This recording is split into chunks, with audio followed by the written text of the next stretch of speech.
I worked through the timber program and fire program here, the wildfire program with the DNR. Help me understand then what exactly about the storm was so devastating? Really, it was it was the temperatures were perfect, the precipitation was perfect, so it covered just an extreme area that we've never seen before. Absolutely, the scale of it is the most impressive thing. That just you drive for miles and miles from one side to the other, lake to lake, and you see impacts. And any other event, we don't ever see anything like that. So a typical big event for us is a couple thousand acres. Maybe 10,000 acres would be severe for a big wildfire or a tornado or something, and we're talking upwards of 1 million acres here. A lot of our red pine are broken off like halfway up, which is kind of unique. A lot of times in a straight wind or a tornado, the whole stump comes out of the ground and they're laying down flat. These are more like they bent over as far as they could and then snapped off in the middle.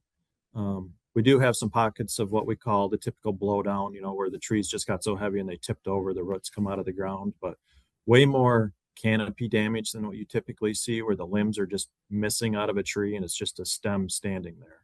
It's pretty obvious, like in the red pines, there's no live canopy left, so those trees aren't going to survive at all. So we're trying to salvage a lot of those. But there's other species like aspen and hardwood that 75% of the branches may be missing from a tree. So it might live, it might not live, for a very long time. So there's just not a lot of data or other examples for us to look at to see what's going to happen to those trees. So typically, we look at a planning schedule of about 10 years, and we were just actually rolling it out as the storm happened. So we kind of pulled back on that, and we're reworking that plan to make sure that we're taking the storm damage into account.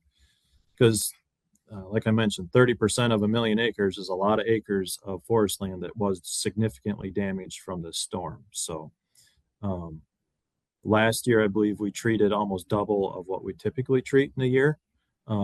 Harvested in a year just because of the ice storm. That was all salvage work of stands that were, extremely heavily damaged, that red pine, jack pine, and aspen cover types mainly, that we felt were not going to survive. What happens to timber when it's this sort of an emergency harvest like this? I mean, is it not as nice to work with? Right. The production rates go way down for loggers. Typically, the value of the wood is much lower for the landowner, whether that's state or private or federal land, because the trees are broken half. So not only are they cutting the tree down, they're picking up pieces. Some of the material that they're using in the broke is actually, or in the middle where it broke, is actually shattered inside of the log itself. Timber prices have definitely dropped, mainly due to the amount of wood that's going on the market, because there is so much damaged wood, not only on state land, but the private land. Everybody's trying to recoup what they can, which is smart on everybody's part, but it also, our industry just isn't built to handle this much wood.